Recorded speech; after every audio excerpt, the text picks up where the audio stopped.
She brought a freezing homeless man into her small apartment, not knowing he was the most dangerous Korean mafia boss alive. The first snow of December hit Chicago like a punishment. Rebecca Monroe watched through the diner's steam windows as the blizzard turned Michigan Avenue into a white void. It was 11:47 p.m., 13 minutes until closing, and she was calculating whether her tips would cover both the electric bill and groceries this week. The answer, as usual, was no. Table 6 needs a refill, Gina called from the kitchen, not bothering to hide her irritation. And when you're done, the bathrooms need cleaning. Again. Rebecca bit back a response, grabbed the coffee pot, and headed to the only occupied booth. An elderly couple, married 50 years according to their anniversary celebration, who'd left her a $2 tip on a $60 check. She smiled anyway, refilled their cups, and pretended the exhaustion wasn't a physical weight. Through the window, something moved in the alley across the street. A figure hunched against the building, barely visible through the driving snow. Rebecca had seen plenty of homeless people in her 3 years at the Bluebird Diner. Chicago winters were brutal, and this storm was supposed to drop temperatures to -15 before morning. The figure didn't move again, just sat there, slowly being buried. "Don't even think about it," Gina said, appearing beside her with a tray of dirty dishes. "I know that look. Every stray dog, every sad story. You can't save everyone, Becca." Rebecca kept watching the figure. "I'm not trying to save everyone, just this one," Gina finished, shaking her head. "You got a savior complex the size of Lake Michigan. Remember the last just this one? The guy who stole your laptop?" "Jerome needed it more than I did," Rebecca said, even though she'd cried for 3 days over losing her brother's photos. "He was trying to get into a job training program." "He sold it for drugs, Becca. Wake up. The world ain't kind to kind people." Gina disappeared back into the kitchen, leaving Rebecca alone with her reflection in the window and the slowly disappearing figure across the street. By midnight, the couple had left. The diner was cleaned, and Rebecca was bundling into her second-hand coat that didn't quite keep out the cold. The figure was still there, now completely covered in snow except for one visible hand, pale against the white ground. Rebecca stood at the door for a long moment, keys in hand, common sense warring with something deeper, something her grandmother had taught her before she died. "We're all just one bad day away from being that person on the street, baby. Remember that." She crossed the street before she could talk herself out of it. Up close, the figure was clearly male, Asian, probably Korean based on his features, though it was hard to tell through the ice coating his face. His lips were blue, eyes closed, breathing so shallow she had to put her hand near his mouth to confirm he was alive. He wore a thin jacket, completely inadequate for this weather, and no gloves or hat. His hands were a terrifying shade of white-purple. "Hey," Rebecca said, shaking his shoulder gently. "Hey, you can't stay here. You'll die out here." Nothing. She shook harder. "Sir, please. You need to wake up." His eyes opened slowly, and Rebecca found herself staring into the darkest eyes she'd ever seen. Even half frozen and barely conscious, there was an intensity there that made her breath catch. He looked at her without recognition, without hope, without anything except a distant acceptance of what was coming. "Can you stand?" Rebecca asked. "I can get you somewhere warm." He blinked slowly, processing, then shook his head almost imperceptibly. Hypothermia, Rebecca realized. He was too far gone to walk. She looked around the empty street. No cars, no people, just the relentless snow. Her apartment was 4 blocks away. The nearest shelter was 10 blocks in the opposite direction, and they'd be closed by now anyway. Rebecca made a decision that would change everything. She got her arms under his shoulders and hauled him upright. He was heavier than he looked, solid muscle under the thin clothes, but adrenaline gave her strength. "Come on," she grunted. 4 blocks. You can make it 4 blocks. He stumbled forward, barely conscious, and Rebecca took most of his weight. They moved like that through the blizzard, one agonizing step at a time, while snow erased their tracks behind them. Her apartment building was a 3-story walk-up in Bronzeville, the kind of neighborhood where people minded their business. Rebecca lived on the 3rd floor in a studio that was clean but sparse, everything secondhand or donated, but arranged with care. She got him up the stairs through sheer determination, ignoring the way her muscles screamed and her lungs burned in the cold air. Inside, she kicked the door shut and half-carried, half-dragged him to her bed. The only real furniture besides a kitchen table and 1 chair. He collapsed onto it, shivering violently now that he was out of the wind. Good, Rebecca thought. Shivering meant his body was still fighting. She'd learned that from her EMT training, back when she'd thought she'd become a paramedic before money ran out. First priority, get him out of wet clothes. Rebecca worked quickly, professional despite the intimacy, peeling off his jacket, his shirt. His skin was ice cold, but as she worked, she noticed things. Scars. Lots of them. A knife wound on his ribs, healed but vicious. Burns on his left shoulder. What looked like a bullet grazed on his right bicep. And tattoos. Intricate Korean characters flowing across his chest and down his arms. The kind of work that cost thousands of dollars. This wasn't just some homeless guy. Her hands paused on his belt. Sir, I need to get these wet pants off you. This is medical, okay? I'm not trying to. He didn't respond, just shivered, eyes closed. Rebecca stripped him down to his boxers, trying not to notice the way his body was built like a weapon, and wrapped him in every blanket she owned. Then she made hot water bottles from her 2 good containers, placed them near his core, and cranked her space heater to maximum, even though she'd pay for it in her electric bill. Only then did she let herself really look at him. Mid to late 20s, she guessed. Sharp features that would be handsome without the hypothermia pallor. Hair black and matted with ice. Those tattoos that scream money and danger. And most notably, a thin chain around his neck with a pendant she recognized. A family crest, the kind old-school Korean families used. This man had history, had resources, or at least used to. So what was he doing half frozen in an alley? Rebecca made herself instant ramen, all she could afford this week, and sat at her table watching him breathe. The shivering had slowed, which was either very good or very bad. She should probably take him to a hospital, but that would mean bills neither of them could pay and questions she sensed he wouldn't want asked.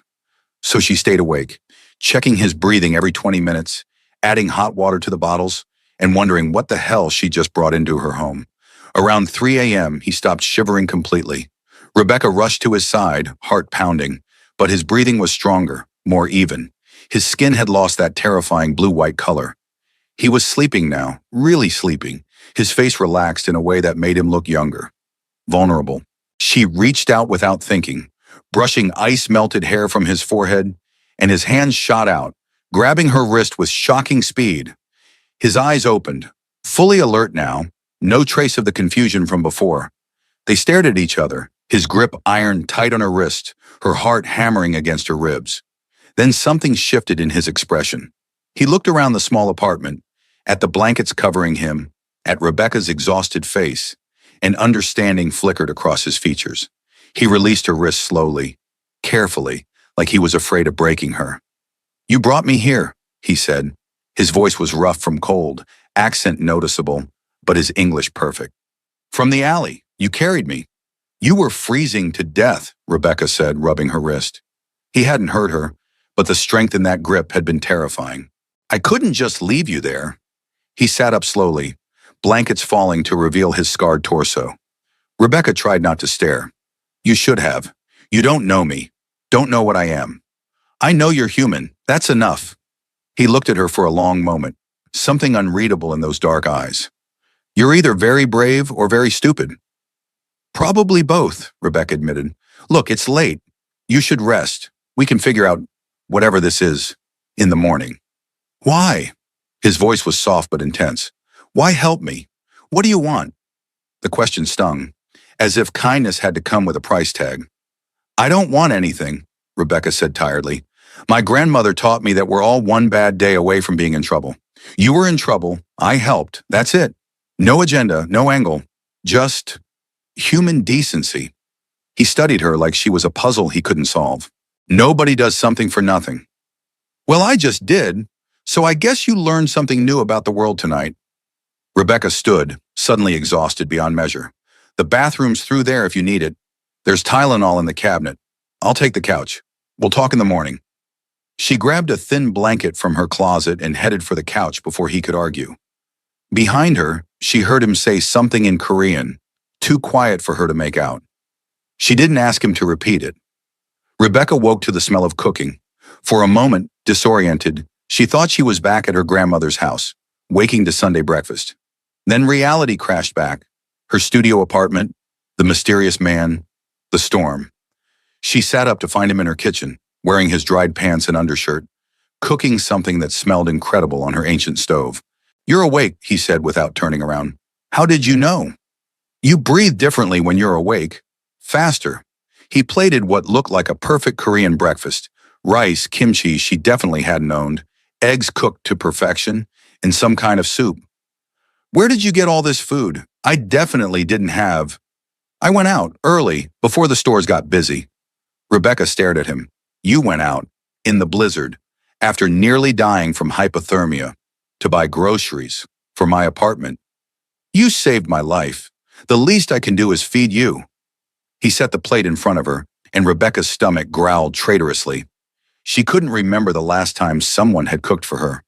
"Besides, your refrigerator was depressing. 3 eggs, expired milk, and condiment packets.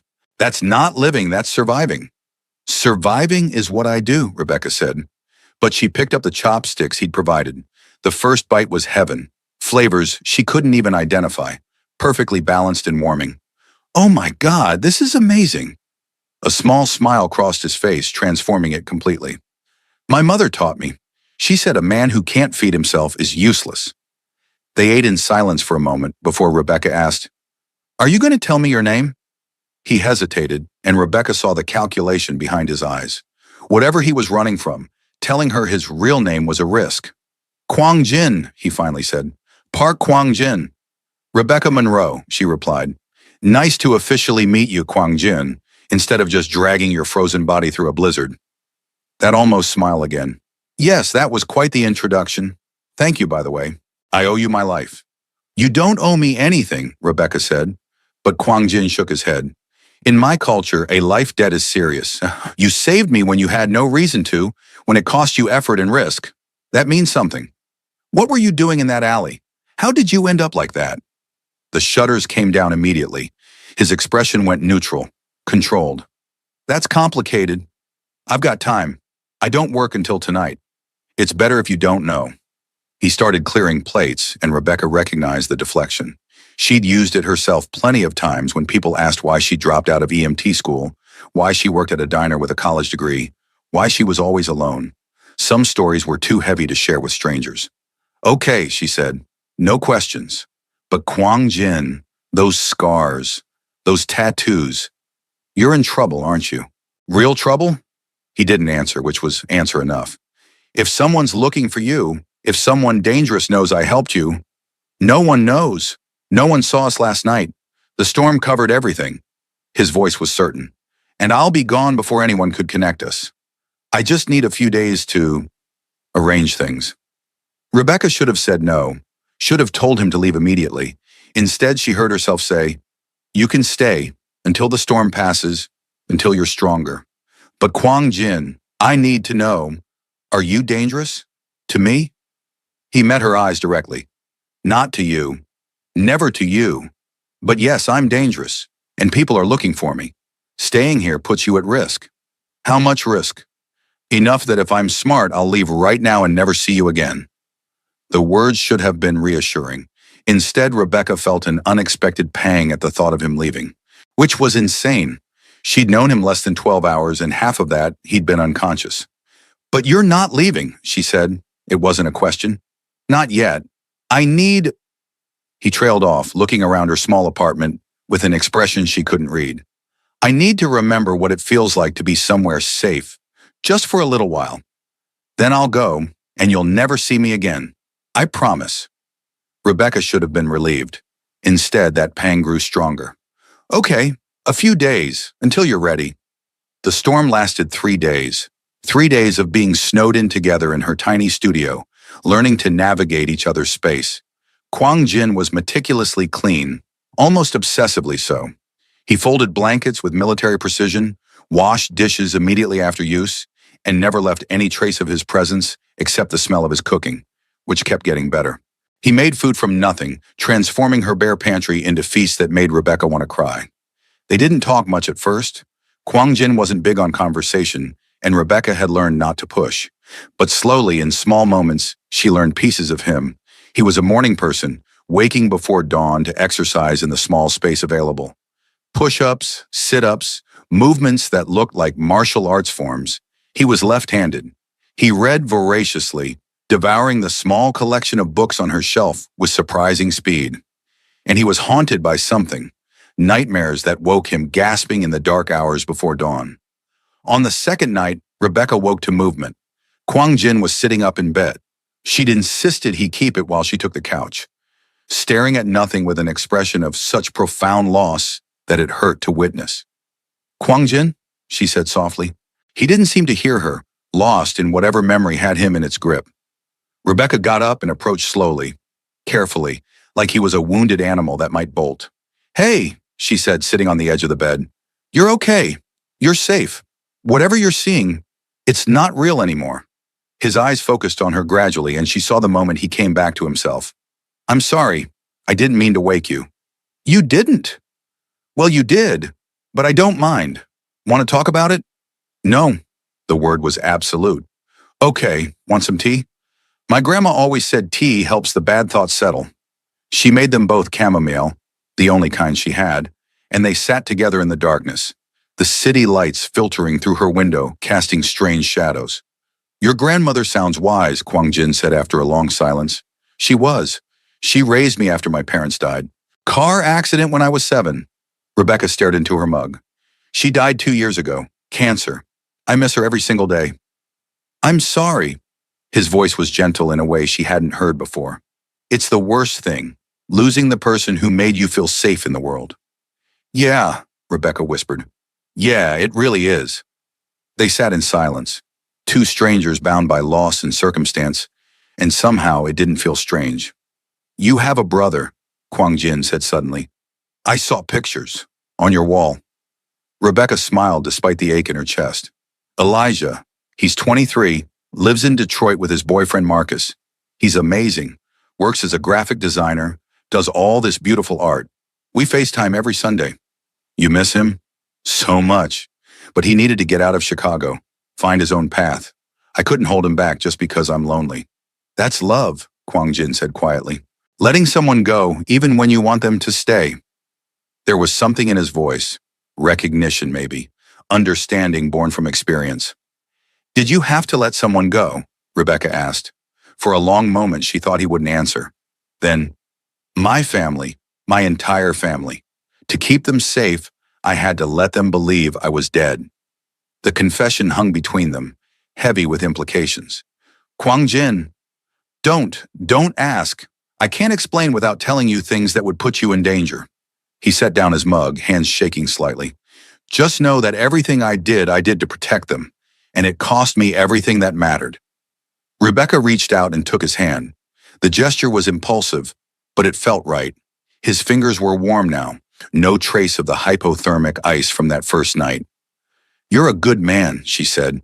"Whatever you did, whoever you were, you're a good man, I can tell." "You don't know that. You don't know what I've done. I know you make me feel safe. I know you clean my kitchen at midnight because you can't sleep. I know you fold the blankets even though you think I won't notice. I know you buy groceries for a stranger who dragged you out of a snowstorm. That's who you are, Kwang Jin. The rest is just what you had to do to survive." He looked at their joined hands like he was seeing a miracle. "You're dangerous, Rebecca Monroe." "Me? I'm a waitress who can barely make rent." "Exactly. You're real. You're kind without agenda. You make me want things I can't have." He pulled his hand away gently. "That makes you the most dangerous person I've ever met." The moment hung between them, charged with something neither wanted to acknowledge. Then Rebecca stood, breaking the tension. "Get some sleep. I'm working the late shift tomorrow, so I'll be gone most of the day." The next day at the Bluebird Diner, Rebecca couldn't focus. She mixed up orders, forgot to refill coffee cups, and nearly dropped an entire tray of plates. "What is wrong with you today?" Gina demanded during a rare slow moment. "You're acting like your head's in the clouds." "I'm fine, just tired." "This about that homeless guy you dragged home? Please tell me you didn't actually bring him to your apartment." Rebecca's silence was telling. Gina's eyes widened. "Becca, are you insane? You don't know him. He could be a serial killer." "He's not a serial killer. He's just in trouble, and he needed help. So do 1,000 other people in this city, and you can't save them all." Gina's voice rose. "When are you going to learn that being kind doesn't mean being stupid?" "I'm not stupid," Rebecca said. But doubt crept in. Was she?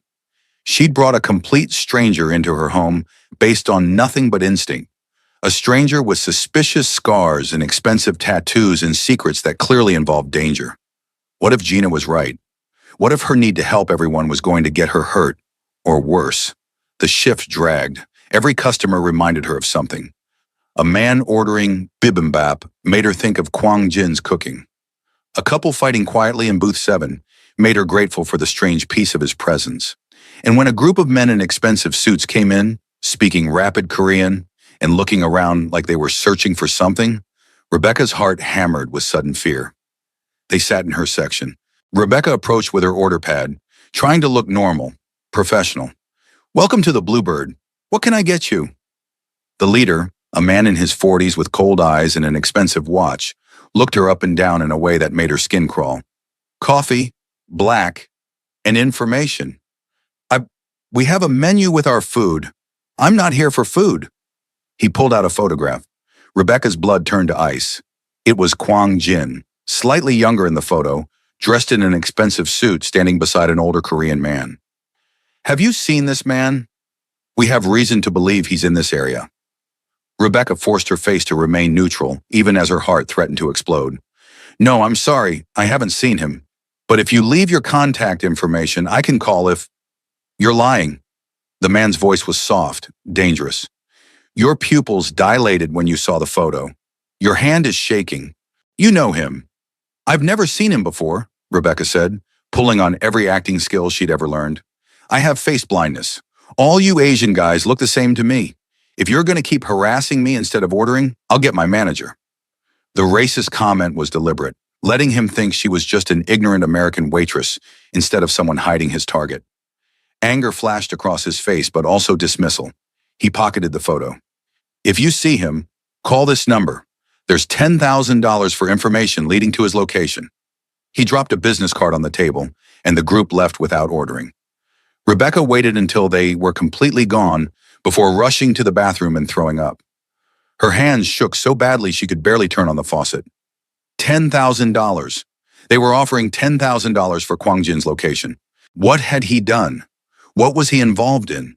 And God, what had she gotten herself into? She finished her shift in a daze, jumping at every sound, examining every customer with paranoia. When her relief finally arrived at 11 p.m., Rebecca practically ran out the door. The temperature had dropped again, another brutal Chicago night, and she walked quickly, constantly checking over her shoulder. Were those men still looking? Were they following her? How did they know to check this area? Rebecca burst into her apartment, deadbolting the door behind her. Kwang Jin was at her table, laptop open. Where had he gotten a laptop? And he took one look at her face and was on his feet instantly. "What happened?" "Your people, they came to the diner, looking for you." She pulled out the business card with shaking hands. "They offered me $10,000 for information." Kwang Jin's face went absolutely still. He took the card and something dangerous flickered across his features. "Did you tell them anything?" "Of course not. I pretended I'd never seen you, that all Asian men look alike to me. I played dumb and racist and they bought it. But Kwang Jin, what the hell did you do? Who are these people?" He was silent for a long moment, staring at the card. When he finally spoke, his voice was empty. "They're my family, or what's left of it. The man in charge, that's my uncle, Cheolmin. He's the one who wants me dead." Rebecca's world tilted. "Your family wants you dead? It's complicated. Everything with you is complicated." Rebecca's fear was converting to anger. "You said no one would know. You said I was safe. But now your family is hunting you, offering money, coming to my workplace." "I didn't know they'd look for me here," Kwang Jin interrupted. "Chicago isn't my territory. I thought—" "Your territory? What does that even mean?" Kwang Jin closed the laptop carefully, and when he looked at her, his expression was resigned. "I should have told you from the beginning. You deserve to know what you've gotten involved in. So tell me now, all of it." He gestured to the chair. "Sit down. This is going to take a while. My family runs one of the largest Korean organized crime networks in North America," Kwang Jin began. "My father built it from nothing, started as protection for Korean immigrants, morphed into gambling, then legitimate businesses mixed with illegal operations. By the time I was born, the Park family controlled half of LA's Koreatown and had operations in 6 cities. Rebecca listened in stunned silence as he continued. I was supposed to take over. Eldest son, trained from childhood in business and other things. My father wanted me ready for both the boardroom and the streets, so I learned how to negotiate, how to lead, how to fight, how to kill. The last words were barely a whisper. When I was 24, my father was murdered by his own brother, my uncle Chelmin. The man from the diner, Rebecca breathed. Yes, he wanted control of the organization, and my father was in the way. So he staged a meeting, ambushed him, made it look like a rival gang hit. I knew the truth, figured it out from the details that didn't add up, but I couldn't prove it. And Chelmin had spent years building alliances, buying loyalty. Half the family supported him. What did you do? I fought back, gathered those still loyal to my father, started building a case, collecting evidence. For 2 years, we were at war, not the public kind, but the quiet kind. Assassinations disguised as accidents, businesses mysteriously burning down, allies disappearing. And through it all, I tried to protect my mother and younger sister, kept them hidden, away from the violence. Kwang Jin's hands were shaking now. Then Shailman found them, 6 months ago. He didn't kill them. That would have made him look bad to the family elders. Instead, he took them hostage. Said if I didn't step down, disappear permanently, he'd make them suffer. So you disappeared, Rebecca said. I faked my death, made it look like I'd been killed in a car explosion. Body too burned to identify, but enough evidence to convince everyone. Cheolmin released my mother and sister. They think I'm dead. They mourned me. And I became a ghost. But you're not dead. You're here. Why Chicago? Because it's far from LA, not connected to any of our operations, and I thought I could hide here while I figured out my next move. I was working construction, staying in shelters, trying to be invisible. His laugh was bitter. Then the shelter burned down 3 days ago. Electrical fire, they said. I lost everything. My papers, my money, my IDs. I was sleeping in that alley because I had nowhere else to go. And you think your uncle started the fire? I know he did. Someone recognized me, must have tipped him off. Chelmin doesn't take chances. He'd burn down a building full of people just to eliminate one threat. Kwang Jin met her eyes. That's who I am, Rebecca. That's what I brought into your life. Son of a crime boss. Wanted dead by my own family. With nothing to my name except the ability to hurt people. You should have left me in that alley. Rebecca sat with that knowledge, processing. Everything made sense now. The scars, the tattoos, the way he moved like violence was second nature. The haunted look in his eyes. He wasn't just in trouble. He was the trouble. I'm not sorry I saved you, she finally said. Kwang Jin blinked. You should be. I'm poison, Rebecca. Everyone I care about gets hurt. Well, I've already been exposed, so we might as well figure out what to do next. She leaned forward. You can't hide forever.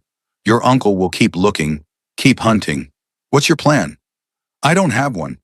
I lost everything in the fire. The evidence I'd been collecting, the contacts I'd cultivated, everything. I'm starting from nothing. So start again. You did it once. You can do it again. Rebecca, it took me 2 years to gather that evidence, and Cheol Min only got stronger in that time. He's consolidated power, eliminated opposition. Even if I could prove he killed my father, who would believe the dead son over the living uncle? Someone, Rebecca insisted. There has to be someone in your organization who'd listen. Kwang Jin shook his head. The only person with enough authority to challenge Cheol. Min is my grandfather, my father's father. But he's 85, semi-retired, and he believes I'm dead. Even if I could reach him, showing up alive would put him in danger. Cheol Min would kill him before I could explain anything. They sat in heavy silence. Then Rebecca said, what if you didn't have to reach him directly? What if someone else made the accusation? Someone Cheol Min wouldn't see as a threat? Like who? I don't know yet. But Kwang Jin, you're thinking like the head of an organization. Direct confrontation, hierarchical power plays. But what if you approach this differently? What if you use the fact that everyone thinks you're dead as an advantage instead of a liability? Something flickered in his eyes. You're saying stay hidden, but work through proxies. I'm saying that you're resourceful enough to survive 6 months homeless in Chicago winter. You're smart enough to fake your death convincingly. Use those skills. Build a case again, but this time do it from the shadows. Let Chaelmin think he's won while you gather what you need to destroy him. Kwang Jin stared at her like she just cracked an impossible code. That could work. If I'm careful, if I'm patient. You can bring him down without sacrificing yourself or your family. For the first time since she'd met him, Kwang Jin smiled. Really smiled, not the small, almost expressions, but a full, genuine smile that transformed his entire face. You're brilliant. Has anyone ever told you that? Not in a while, Rebecca admitted, feeling heat rise to her cheeks. But you can't do this from my apartment. You need resources, contacts, a real base of operations. I can't access my accounts without alerting Cheo Miniram. He's monitoring everything. Then we get creative. You said you were working construction. Can you go back to that? Under a fake identity? Maybe, but I'd need documents, a social security number. I might know someone who can help with that. 3 days later, Rebecca sat across from her brother on FaceTime, trying to figure out how to ask for an enormous illegal favor. Becca, you're being weird, Elijah said, his face suspicious on her phone screen. Just ask whatever you're trying to ask. I need you to make me a fake identity. For a friend. Dead silence then. Are you out of your mind? Eli, please, it's important. Important enough to commit federal crimes?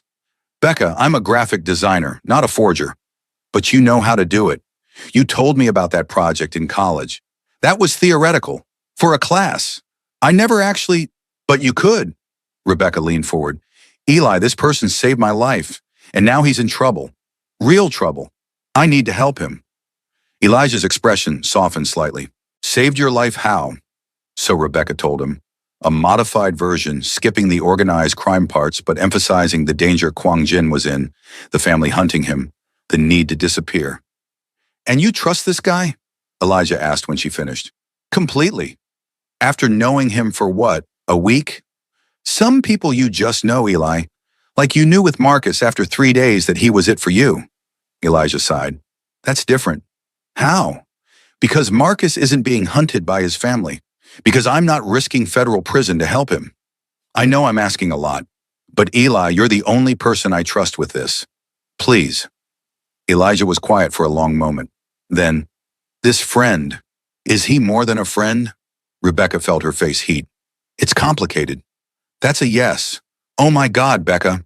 You fell for a guy in witness protection or whatever, and now you're asking me to break the law for him. When you say it like that, it sounds bad. Because it is bad. But Elijah's face had shifted from angry to resigned.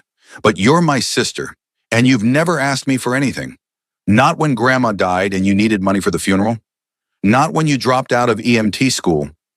Not when that asshole Devin broke your heart freshman year of college. So if you're asking now, it must really matter. It really matters, Rebecca whispered. Elijah rubbed his face. Okay, I'll do it. But Becca, if this goes south, if this guy turns out to be bad news, you call me immediately, and you owe me, big time. Thank you. God, Eli, thank you so much. Yeah, send me a photo and the details you want on the ID. And Becca, be careful. Please. Getting the photo without Kwang Jin knowing was tricky, but Rebecca managed it while he was cooking, pretending to take a selfie and capturing him in the background. She sent it to Elijah along with a fake name, Michael Chen, and a brief background. 3 days later, a package arrived with a driver's license, social security card, and birth certificate that looked completely legitimate. Michael Chen, Kwang Jin said, examining the ID. Korean-Chinese parents, born in San Francisco, moved around a lot. It's generic enough to avoid suspicion, but specific enough to hold up under basic scrutiny. How did you get this? Don't ask questions you don't want answered. Kwang Jin looked at her with something like awe.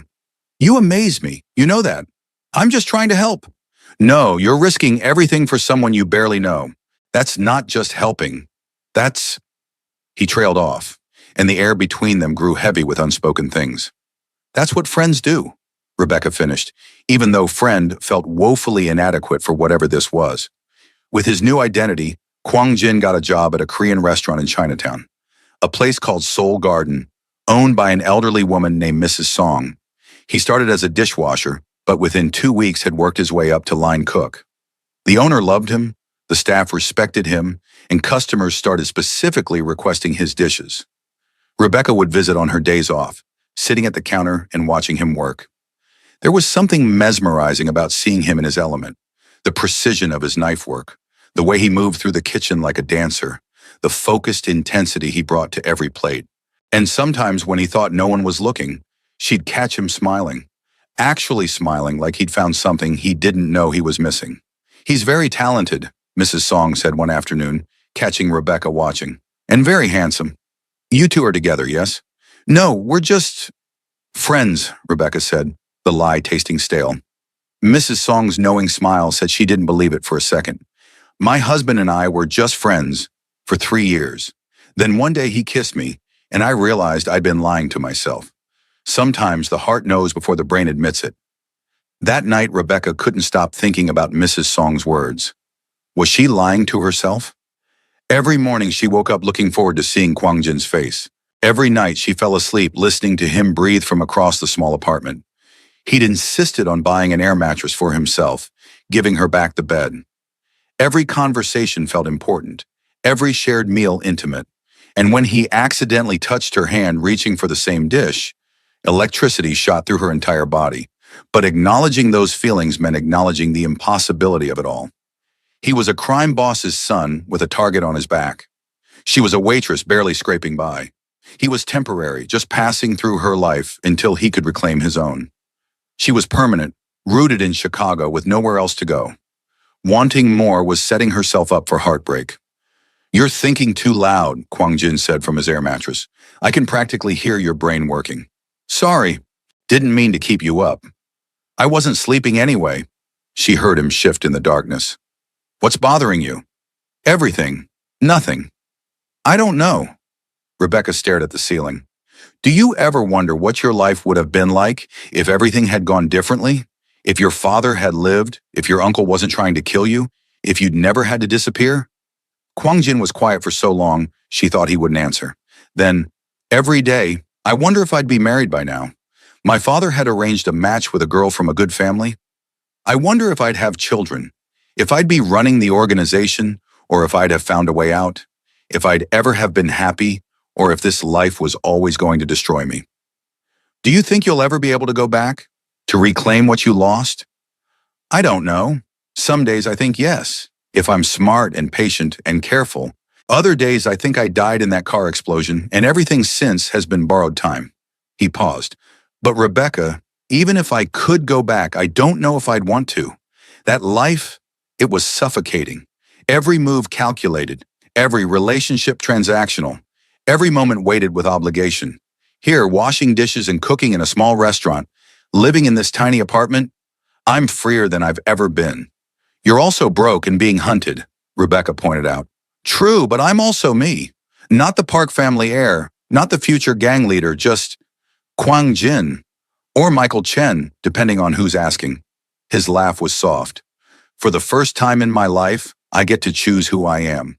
And Rebecca, that's because of you. You gave me that gift when you pulled me out of that alley." Rebecca felt tears prick her eyes. "I didn't do anything special. Anyone would have." "No, not anyone.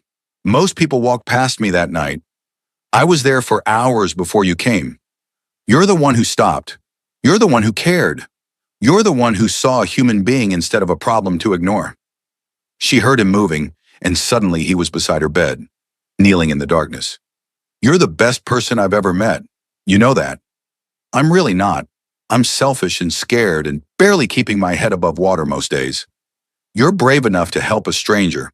You're strong enough to survive when life keeps knocking you down. You're kind enough to give everything you have even when you have almost nothing." His hand found hers in the dark. "You're extraordinary, Rebecca Monroe. And He stopped and Rebecca's heart hammered. "You what?" "I should go back to my mattress. This isn't appropriate." But he didn't move. His hand stayed wrapped around hers, thumb tracing small circles on her palm. "Kwang Jin," Rebecca whispered. Don't do this. Don't make me feel things I can't afford to feel. I'm not trying to. I'm just, God, Rebecca, I'm trying so hard to keep my distance, to remember that this is temporary, that I'll have to leave eventually, that caring about you puts you in danger. But every day, I fail a little more. Rebecca sat up, and they were face to face in the darkness. Maybe we're both failing then, because I wake up looking for you. I cook extra food without thinking because I know you'll be hungry. I imagine what it would be like if this wasn't temporary. And I know it's stupid and dangerous and impossible, but I can't help it. We can't, Kwang Jin said, but he wasn't pulling away. This can't happen. I know. You deserve someone stable, someone who can give you a real future. I know. Someone who isn't wanted dead by half of LA's Korean mob. I know. Someone? Rebecca kissed him. It was impulsive and reckless, and everything she'd been fighting against. But the moment their lips met, it felt inevitable. Like this had been building since that first night, since she'd seen him half frozen and decided to save him anyway. Kwang Jin froze for half a second, then kissed her back with devastating intensity. His hand came up to cup her face, gentle despite the strength in it. The kiss deepened, and Rebecca felt herself falling into something she couldn't name, but had been craving without knowing it. When they finally broke apart, both breathing hard, Kwang Jin rested his forehead against hers. We shouldn't have done that, he whispered. Probably not. It changes everything. I know. Rebecca, if we do this, if we really do this, there's no going back. You'll be part of my mess, part of my danger. I've been part of it since I dragged you out of that alley. She pulled back enough to meet his eyes. I'm already in this, Kwang Jin. The only question is whether we're in it together or if you keep trying to protect me from yourself. I don't want to hurt you. Then don't. Just be honest. Be here. Be you. He searched her face in the darkness.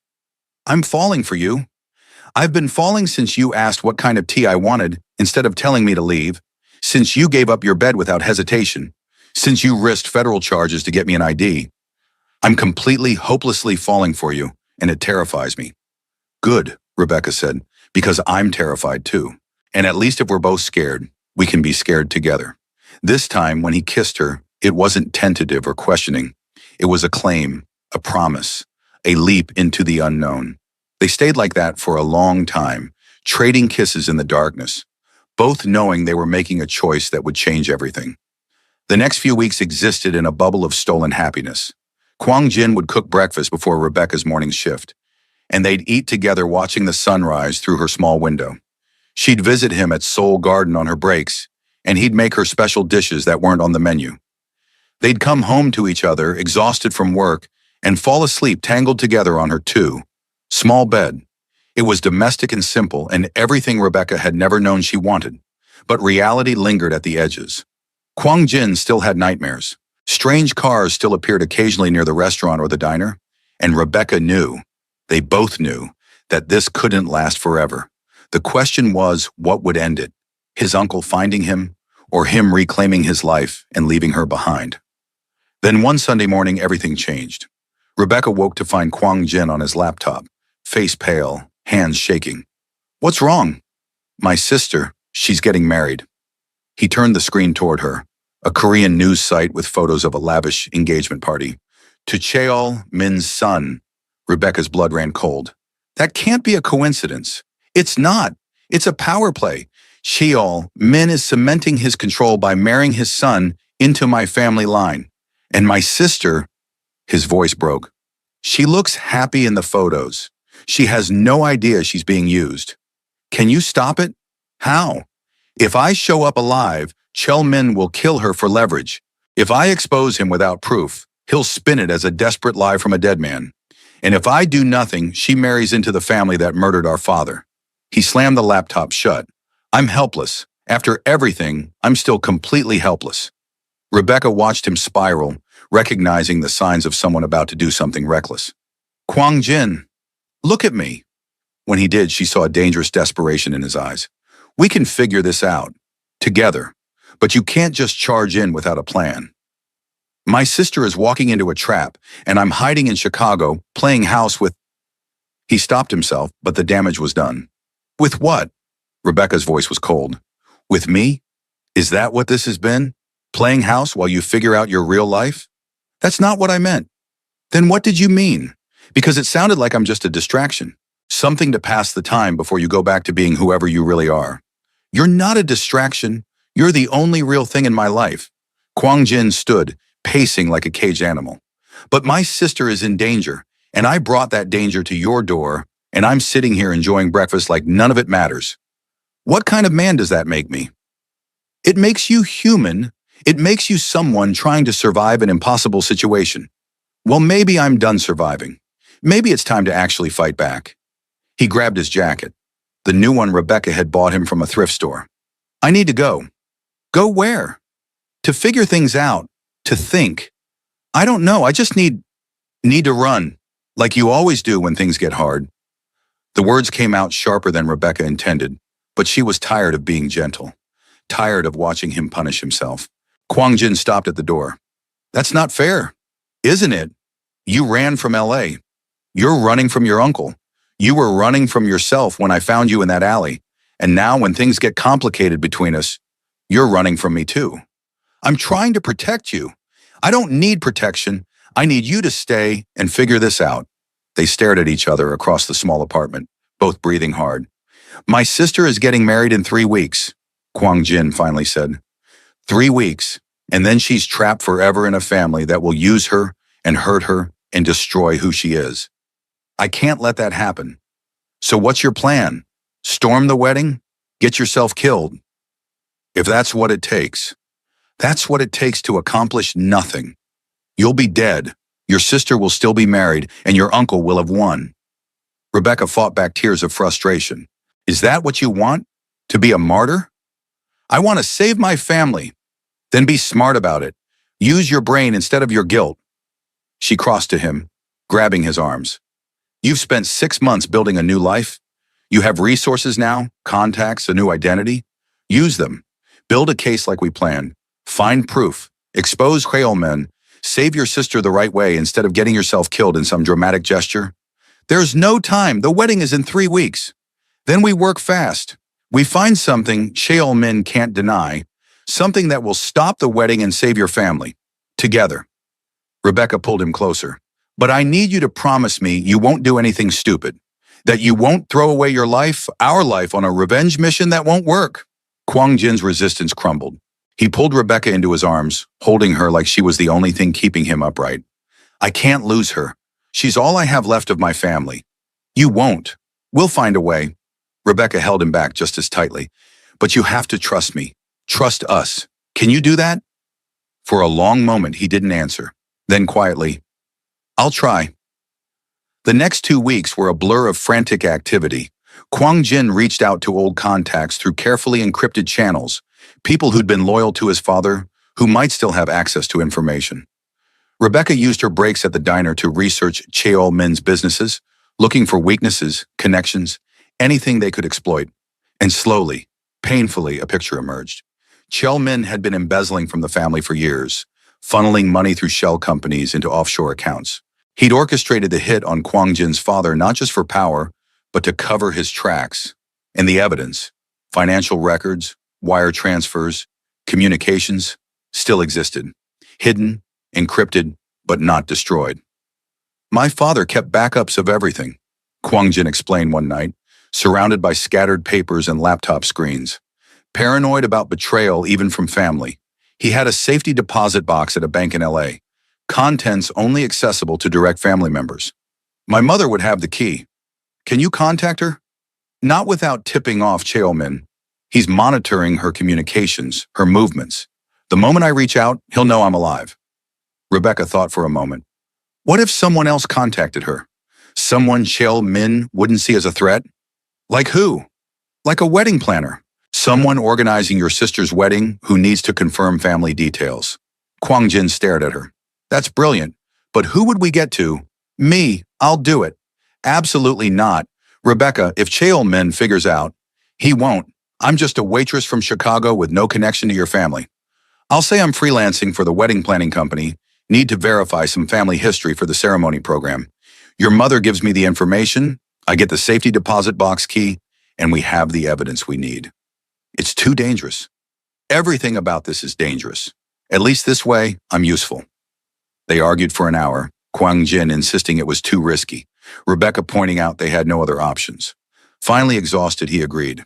But you follow my instructions exactly. Any sign of trouble, you abort. Promise me. I promise. 3 days later, Rebecca found herself on a plane to Los Angeles. It was her first time flying, her first time leaving Chicago since her grandmother died. Kwang Jin had given her detailed instructions, where to stay, how to approach his mother, what to say if anyone questioned her, and he'd given her something else, a burner phone with a single contact programmed in. If anything goes wrong, anything at all, you call this number, he'd said at the airport. It's my grandfather. Tell him who you are, what you're doing, and that I sent you. He'll protect you. Your grandfather thinks you're dead. I know, but if you're in danger, I don't care about maintaining the fiction. Your safety matters more than my cover. The words had sent warmth through Rebecca's chest even as terror gripped her stomach. Now, standing outside a beautiful house in Beverly Hills where Kwang Jin's mother lived, that terror intensified. This was insane.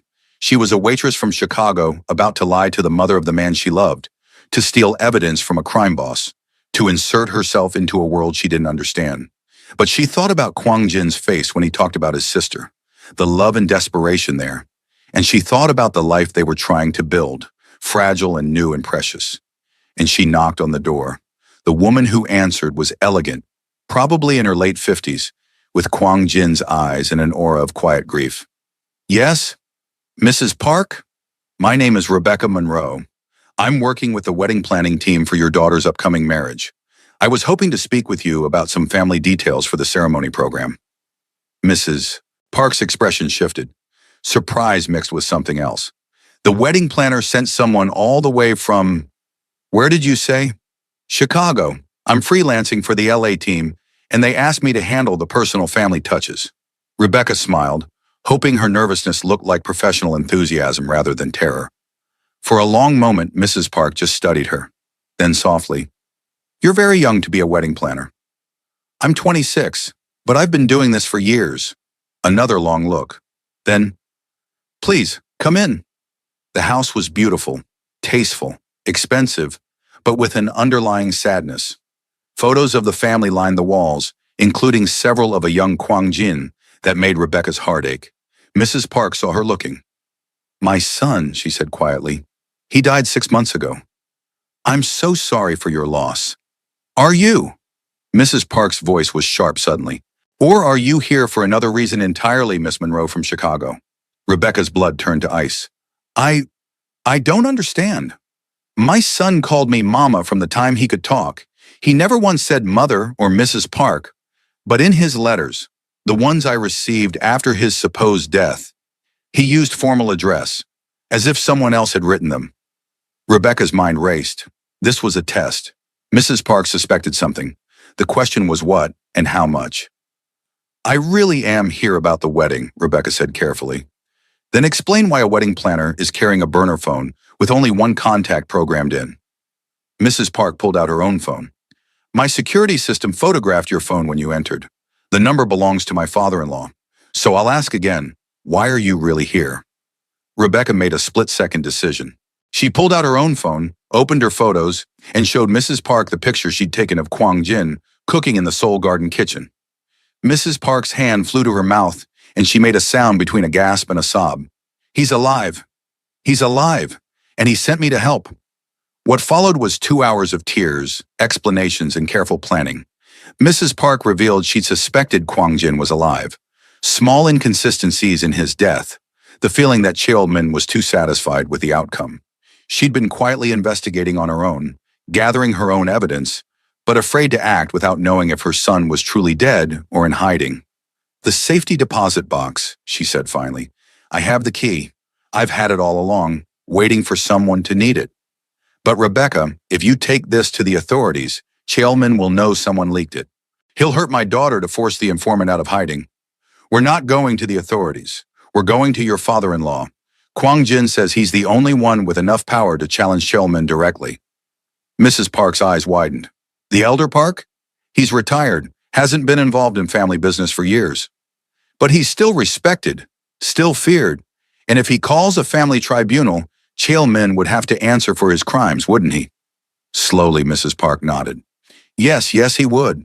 A tribunal can't be refused. It's the old law, the code my husband's father established when he built this organization. If evidence of betrayal is presented, the tribunal must hear it. Then that's what we do. We get the evidence, present it to your father-in-law, and let him call the tribunal. And my son, Mrs. Park's voice broke. When do I get to see my son? Soon, when it's safe, when Chelman can't use him against you. Rebecca took her hands. I know it's hard. I know you've mourned him. But a little longer, just a little longer, and you'll have him back, I promise. Mrs. Park squeezed her hands back. You love him. I can see it in your face. Heat flooded Rebecca's cheeks. Is it that obvious? To a mother? Yes. And Rebecca, thank you for saving him, for giving him a reason to keep fighting, for bringing him back to us. They retrieved the safety deposit box key, and Mrs. Park gave Rebecca detailed instructions on accessing the account. Be careful. Chelman has eyes everywhere. Getting into the bank was terrifying. Rebecca expected alarms, security guards, someone to recognize she didn't belong. But Mrs. Park's identification worked. The key fit, and inside the deposit box was a hard drive along with handwritten notes in Korean. Rebecca took photos of everything before carefully packing it all into her bag. She was walking out when she saw them. Two men in expensive suits watching the bank entrance. Her heart hammered. Had they been following her? Did they know? She forced herself to walk normally, not to run, to look like a tourist taking in the sights. They started following. Rebecca pulled out her phone with shaking hands and sent a single text to Kwang Jin's burner. Compromised. She didn't wait for a response. Instead, she ducked into a crowded shopping district, using every trick she'd learned growing up in Chicago, cutting through stores, doubling back, mixing with crowds. The men stayed with her, professional and patient. Rebecca's breath came in gasps. This was it. She was going to get caught, and Kwang Jin would lose everything trying to save her. Then a hand grabbed her arm and pulled her into an alley. Rebecca opened her mouth to scream when a voice said in perfect English with a Korean accent, Be silent, I'm a friend. She looked up into the face of an elderly Korean man, 80s probably, but with eyes sharp as knives. Rebecca Monroe, my grandson sent me to protect you. Elder Park? The same, and we don't have time for proper introductions. Those men will find us in minutes. He pulled her toward a waiting car. Expensive, bulletproof if Rebecca was any judge. Get in. They drove in silence while Elder Park made rapid calls in Korean. Finally, he turned to her. You have the evidence? Yes, hard drive and documents from your son's safety deposit box. Rebecca pulled out her phone. I photographed everything before taking the originals. Elder Park's expression was unreadable. My grandson trusts you with his life, with his family's future. Tell me, Rebecca Monroe, are you worthy of that trust? I don't know, Rebecca said honestly. I'm just a waitress from Chicago who made a choice to help someone freezing in an alley. Everything since has been me trying not to screw it up. A smile ghosted across the old man's face. Honest. Good. Too many people in this family have forgotten how to tell the truth. He reached over and patted her hand gently. You did well, child. Very well. Now let me see what my son left behind. The evidence was devastating. Years of embezzlement. Communications proving Chelman had orchestrated the hit on his own brother.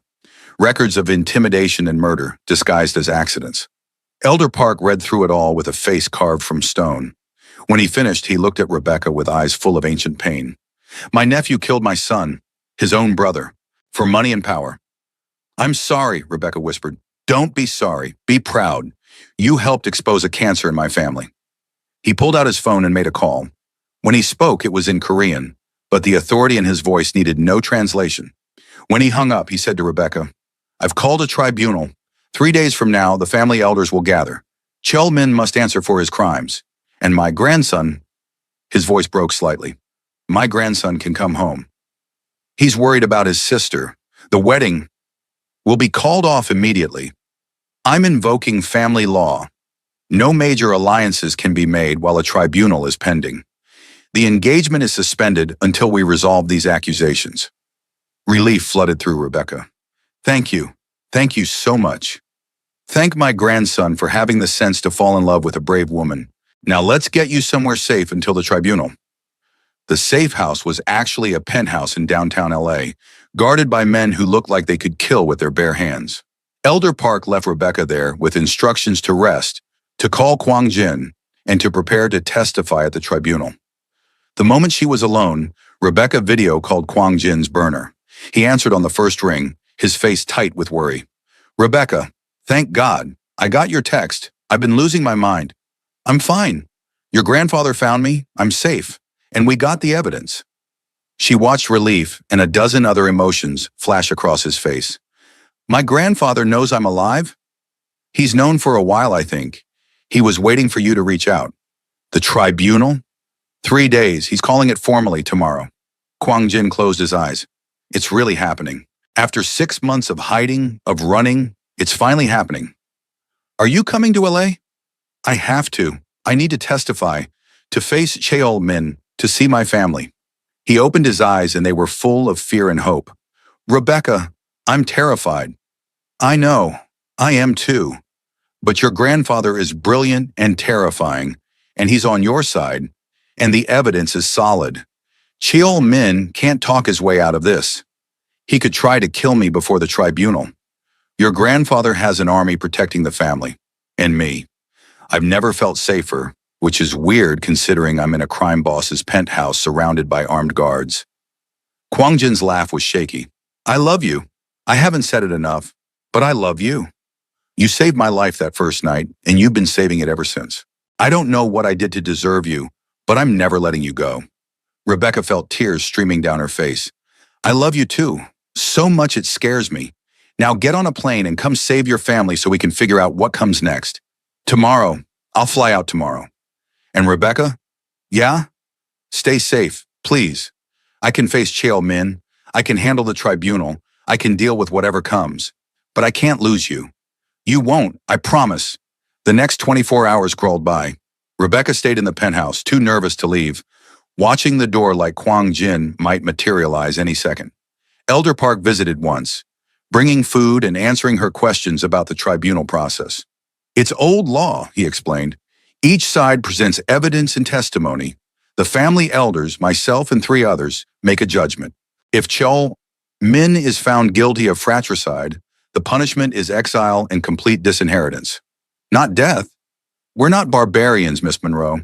We're businessmen who sometimes operate outside the law. There's a difference." He smiled slightly. "Besides, exile is worse than death for men like Cheol Min, stripping him of power, of family, of identity that will destroy him far more effectively than a bullet." When Kwang Jin finally arrived, Rebecca barely made it 2 steps before he had her in his arms, holding her like he'd never let go. "You're okay. You're really okay." "I'm fine, I told you." She pulled back enough to look at him. "But you're not. You're shaking. I'm about to face my family for the first time since they buried an empty casket. I'm allowed to shake." That night they lay tangled together in the enormous penthouse bed, neither sleeping, just holding each other. "What happens after the tribunal?" Rebecca asked. "If everything goes right? If we win?" "I don't know. I've been so focused on surviving, on staying hidden, I haven't thought about what comes after." "Will you stay in LA? Take over the family business?" Kwang Jin was quiet for a long moment. "I don't know if I want that life anymore. 6 months of being normal, of working in a restaurant and coming home to you, of being just Kwang Jin instead of the park heir. It showed me another way to live, and I liked it. But this is your family, your legacy. My father's legacy, not necessarily mine." He propped himself up on one elbow, looking down at her. "What about you? What do you want?" "Right now, I just want you safe. The rest, we'll figure it out." The tribunal was held in a private room in a 5-star hotel, neutral ground where no one side had advantage. The family elders sat at a raised table, Elder Park in the center, 3 others flanking him. Cheol Min sat to one side with his lawyers, expression confident. And across from him, Kwang Jin sat with Rebecca beside him, risen from the dead to accuse his uncle of murder. The moment Kwang Jin had entered, the room had erupted. His mother had sobbed, his sister had screamed, and Cheol Min had gone white as a sheet. But Elder Park had called for order, and now they sat in tense silence, waiting for proceedings to begin. "This tribunal is convened to address accusations of fratricide against Park Cheol Min." Elder Park intoned, "The accused may speak." Cheol Min stood, recovering his composure with visible effort. "This is a trick. Some imposter pretending to be my dead nephew to undermine my authority. I demand proof of identity. DNA test results are in the evidence packet, Elder Park said dryly. Conducted by an independent lab. That is your nephew, very much alive. Cheolmin's jaw clenched. Then he faked his death to avoid his responsibilities to this family. That alone is grounds for exile. Or, Kwang Jin said, standing, I faked my death because you were trying to kill me, after you murdered my father. The room went dead silent. Those are serious accusations, nephew. Do you have proof? I do. Kwang Jin nodded to Rebecca, who connected the hard drive to a projector. Financial records appeared on the screen. Years of embezzlement, shell companies, offshore accounts. This shows you've been stealing from the family for over a decade. Millions of dollars funneled into accounts only you can access. Family businesses are complex. Those are legitimate. And this, Kwang Jin continued, as more documents appeared, shows communications between you and the men who murdered my father. Phone records, encrypted messages, transfer payments. Cheolmin stood frozen, his mask of calm cracking. Fabrications, lies from a boy who wants power back. I fabricated nothing, Kwang Jin said quietly. This is all from my father's files. He knew you were stealing. He was investigating you. And when he confronted you, you had him killed. He was weak. He was dragging us into legitimacy when we should have been expanding our power. The words burst from Cheolmin before he could stop them. I did what needed to be done for this family. Silence. Absolute damning silence. Cheolmin seemed to realize what he'd admitted, but it was too late. The elders were already conferring, and when Elder Park spoke, his voice was cold as winter. Park Cheolmin, for the crime of fratricide, the murder of your own brother, and theft from the family, you are hereby exiled. All assets are forfeit. All authority is stripped. You are no longer Park. You are nothing. You can't do this. I built this organization while your son played at legitimacy. You deserve prison, Elder Park interrupted. But out of respect for what you once were, we're giving you exile instead. Be grateful. He nodded to guards who stepped forward. You have 24 hours to leave the country. If you're found within our territories after that, the exile becomes a death sentence. Cheolmin was dragged out, screaming threats and curses. But they echoed emptily in the room where his power had just died. When silence fell again, Elder Park turned to Kwang Jin. My grandson, welcome home. Kwang Jin's mother ran to him, sobbing, and his sister was right behind her. Rebecca stepped back, giving them space for their reunion, and found herself next to Elder Park. You did good work, Miss Monroe, he said quietly. Thank you. I just did what needed to be done. And that's precisely why you're valuable. He studied her thoughtfully. My grandson loves you. That's clear. The question is whether you can handle what comes with loving him. The family, the business, the danger, all of that and more. Being part of this family means living between worlds. One foot in legitimacy, one in shadow. It means secrets and protection and never being completely free. Can you accept that? Rebecca watched Kwang Jin laughing with his sister, the weight gone from his shoulders for the first time since she'd met him. I can accept him. That's enough. The celebration afterward was overwhelming. Extended family Rebecca hadn't known existed, all wanting to meet the woman who'd saved Kwang Jin's life and helped expose Cheolmin. Mrs. Park couldn't stop hugging her, and Kwang Jin's sister, Min Seo, 23 and fierce, declared Rebecca her new best friend. Through it all, Kwang Jin stayed close, his hand finding Rebecca's in the crowd like a lifeline. Later, when the crowd had thinned and they'd finally found a moment alone on a balcony overlooking the city, Rebecca asked, What happens now? Does your grandfather expect you to take over? We talked. I told him I wanted something different. And he surprised me. He agreed. Kwang Jin pulled her close. Min Seo's boyfriend is sharp, ambitious, and loyal. Grandfather thinks he'd make a good successor with proper training. And you what? I'm opening a restaurant, a real one, here in LA. Korean fusion, modern techniques, everything I've learned. His eyes were bright with excitement. And my mother is investing, so it'll be completely legitimate. No family business, no shadow operations, just food and customers and building something mine. That sounds amazing, Rebecca's heart swelled. But Kwang Jin, I can't move to LA. My job, my brother, my life is in Chicago. I know. That's why I'm opening 2 locations. One here, one in Chicago.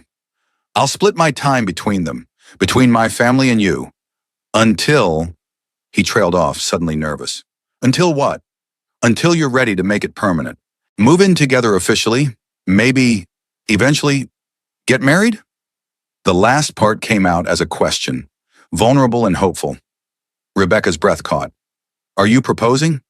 Not yet. I want to do it right. Grand gesture, perfect moment, the works. But I'm asking if you'd be open to the idea.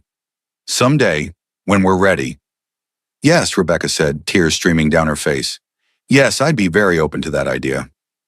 Kwang Jin kissed her then, soft and sweet and full of promise. When they broke apart, he rested his forehead against hers. We're really doing this, building a life together. Half Chicago, half LA, all ours. It's insane. Completely. It'll never work. Probably not. But we're doing it anyway. Absolutely. They stood like that, holding each other while the city lights sparkled below. 2 people from different worlds who'd found each other in the most unlikely way. A freezing night, an alley, a choice to help a stranger. Everything since had been building to this moment, this certainty that whatever came next, they'd face it together.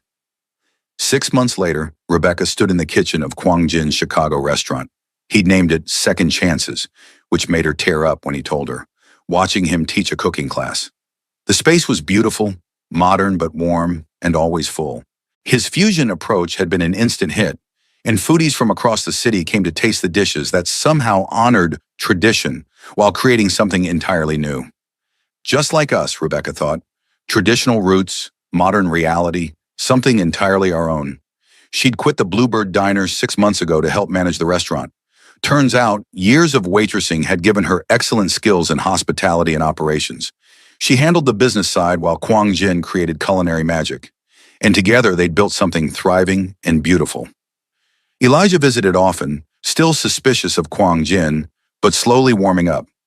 Mrs. Park flew in monthly, cooking with her son and doting on Rebecca like she was already family. And Elder Park had sent his blessing along with a generous investment that wasn't really an investment, but a gift to help them succeed. The LA location was doing just as well, managed by a talented chef Kwang Jin had trained. That evening, after the cooking class ended and the restaurant closed, Kwang Jin pulled Rebecca onto the empty floor. Music played softly, a Korean ballad she'd learned to love, and they swayed together in the dim light. I have something for you, he said. If this is another fancy kitchen gadget, I'm going to... He dropped to one knee and Rebecca's words died. In his hand was a ring, simple, elegant, a diamond surrounded by small sapphires. Rebecca Monroe, you saved my life on a freezing night when you had no reason to. You gave me safety when I had nothing. You risked everything to help me reclaim my family. You make me laugh. You challenge me. You believe in me even when I don't believe in myself. His voice shook slightly. You're my home, my second chance, my everything. Will you marry me? Rebecca was crying too hard to speak. She nodded frantically, then managed to choke out, Yes, God, yes, of course, yes. Kwang Jin slipped the ring onto her finger, then stood and kissed her, while she laughed and cried at the same time. I love you, he said against her lips. So much. I love you too, my impossible, wonderful, perfect man. They stood there in the empty restaurant they'd built together, holding each other, and Rebecca thought about that night 6 months ago. The blizzard, the figure in the alley, the choice to help a stranger that had changed everything. She'd thought she was saving his life, but really they'd saved each other. 2 people who'd been barely surviving, learning to truly live. What are you thinking about? Kwang Jin asked, tucking a curl behind her ear.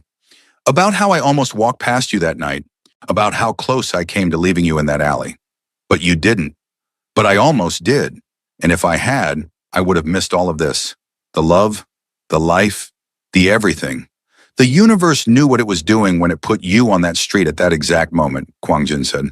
Fate, destiny, whatever you want to call it. We were meant to find each other. I don't believe in fate. Neither did I. But Rebecca, how else do you explain it? How else do you explain finding the one person who makes sense of everything in the most impossible circumstances? She didn't have an answer. Maybe it was fate. Maybe it was luck. Maybe it was just 2 broken people making one good choice in a series of bad ones. It didn't matter. What mattered was here, now, him. I found you, she said simply, and I'm never letting go. Good, because I'm never letting you go either. They kissed again as snow began to fall outside, the first snow of another Chicago winter. But this time, no one was freezing in alleys. This time, they were warm and safe and together. This time, they were home. And somewhere in that kiss, in that moment, in the life they'd built from impossible beginnings, Rebecca understood something crucial. Sometimes the people who look most lost are the ones who save you. Sometimes the coldest nights lead to the warmest futures.